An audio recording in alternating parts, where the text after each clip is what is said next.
आमंत्रित करता हूं, कम मेक वैक्सीन इन इंडिया। अध्यक्ष महोदय, आज हम सब जानते हैं कि मानव जीवन में टेक्नोलॉजी का कितना महत्व है, लेकिन बदलते हुए विश्व में टेक्नोलॉजी विथ डेमोक्रेटिक वैल्यूज, ये सुनिश्चित करना भी आवश्यक है। भारतीय मूल के डॉक्टर्स, इनोवेटर्स, इंजीनियर्स, मैनेजर्स किसी भी देश में रहें, हमारे लोकतांत्रिक मूल्य उन्हें मानवता की सेवा में जुटे रहने की प्रेरणा देते रहते हैं। और ये हमने इस कोरोना काल में भी देखा है।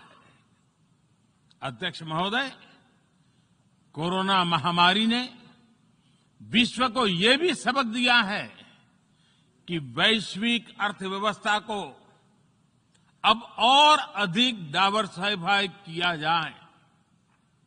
इसके लिए ग्लोबल वैल्यू चेन्स का विस्तार आवश्यक है।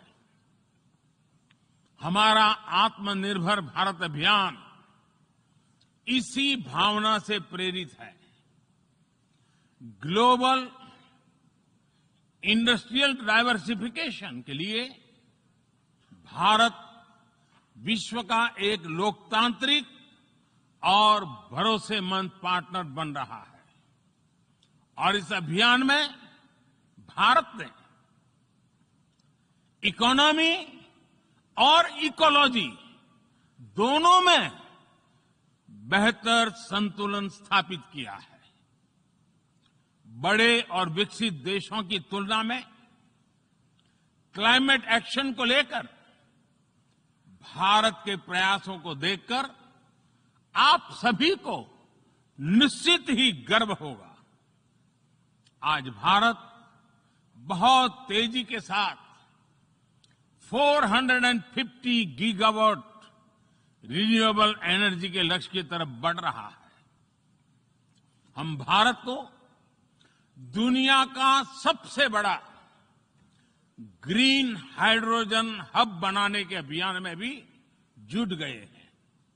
अध्यक्ष महोदय, हमें अपनी आने वाली पीढ़ियों को जवाब देना है कि जब फैसले लेने का समय था, तब जिन पर विश्व को दिशा देने का दायित्व था, वो क्या कर रहे थे। आज विश्व के सामने रिग्रेसिव थिंकिंग और एक्सट्रीमिज्म का खतरा बढ़ता जा रहा है। इन परिस्थितियों में पूरे विश्व को साइंस बेस्ड रेशनल और प्रोग्रेसिव थिंकिंग को विकास का आधार बनाना ही होगा। साइंस बेस्ड अप्रोच को मजबूत करने के लिए भारत एक्सपीरियंस बेस्ड लर्निंग को बढ़ावा दे रहा है।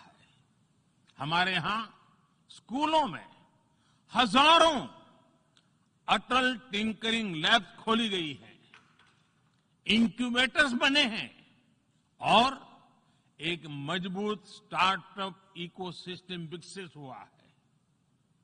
अपनी आजादी के 75 वर्ष के उपलक्ष्य में जब हम आजादी का अमृत महोत्सव मना रहे हैं, भारत 75 ऐसे सैटेलाइट्स को अंतरिक्ष में भेजने वाला है जो भारतीय विद्यार्थी स्कूल कॉलेजों में बना रहे हैं। अध्यक्ष जी, दूसरी ओर रिग्रेसिव थिंकिंग के साथ जो देश आतंकवाद का पॉलिटिकल टूल के रूप में इस्तेमाल कर रहे हैं, उन्हें ये समझना होगा कि आतंकवाद उनके लिए भी उतना ही बड़ा खतरा है। ये सुनिश्चित किया जाना बहुत जरूरी है कि अफगानिस्तान की धरती का इस्तेमाल आतंकवाद फैलाने और आतंकी हमलों के लिए न हो। हमें इस बात के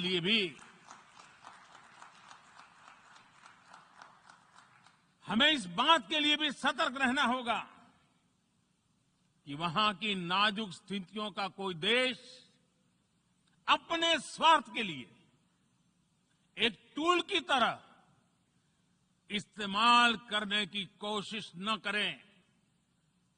इस समय अफगानिस्तान की जनता को, वहां की महिलाओं और बच्चों को, वहां की माइनॉरिटीज को मदद की जरूरत है और इसमें हमें अपना दायित्व निभाना ही होगा। अध्यक्ष महोदय, हमारे समंदर भी हमारी साझी विरासत है।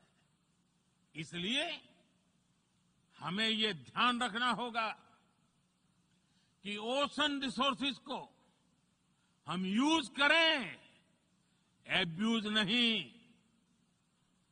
हमारे समंदर अंतर्राष्ट्रीय व्यापार की लाइफलाइन भी है।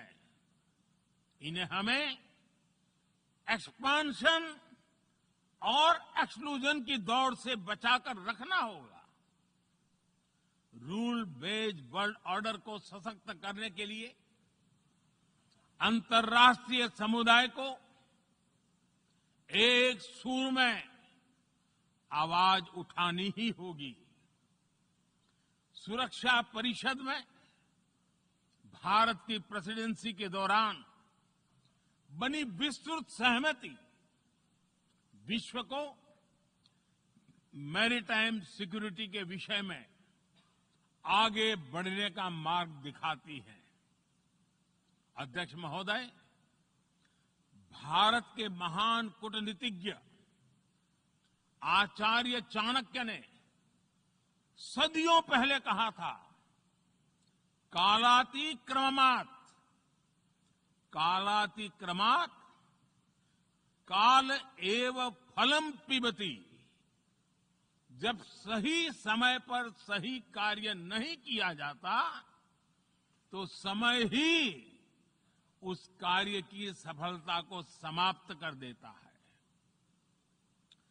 संयुक्त राष्ट्र को खुद को प्रासंगिक बनाए रखना है तो उसे अपनी इफेक्टिवनेस को सुधारना होगा, रिलायबिलिटी को बढ़ाना होगा। यूएन पर आज कई तरह के सवाल खड़े हो रहे हैं। इन सवाल को हमने क्लाइमेट क्राइसिस में देखा है, कोविड के दौरान देखा है, दुनिया के कई हिस्सों में चल रही प्रॉक्सी वॉर, आतंकवाद और अभी अफगानिस्तान के संकट ने इन सवालों को और गहरा कर दिया है। कोविड के ओरिजिन के संदर्भ में और ease of doing business ranking को लेकर वैश्विक गवर्नेंस से जुड़ी संस्थाओं ने दशकों के परिश्रम से बनी अपनी विश्वसनीयता को नुकसान पहुंचाया है। ये आवश्यक है कि हम यूएन को ग्लोबल ऑर्डर, ग्लोबल लॉज और ग्लोबल वैल्यूज के संरक्षण के लिए निरंतर सुदृढ़ करें। मैं नोबेल पुरस्कार विजेता गुरुदेव रविंद्रनाथ टैगोर जी के शब्दों के साथ अपनी बात समाप्त कर रहा हूं। शुभो कर्मोपोथे, शुभो कर्मोपोथे, धोरो निर्भयो गान, सौब दुर्बल सौन्योष होक अबोशान। अर्थात अपने शुभ कर्म पथ पर निर्भीक होकर आगे बढ़ो। सभी दुर्बलताएं और शंकाएं समाप्त हो। ये संदेश आज के संदर्भ में संयुक्त राष्ट्र के लिए जितना प्रासंगिक है, उतना ही हर जिम्मेदार देश के लिए भी उतना ही प्रासंगिक है। मुझे विश्वास है हम सबका प्रयास विश्व में शांति और सौहार्द बढ़ाएगा, विश्व को स्वस्थ, सुरक्षित और समृद्ध बनाएगा। इन्हीं शुभकामनाओं के साथ बहुत बहुत धन्यवाद। नमस्कार।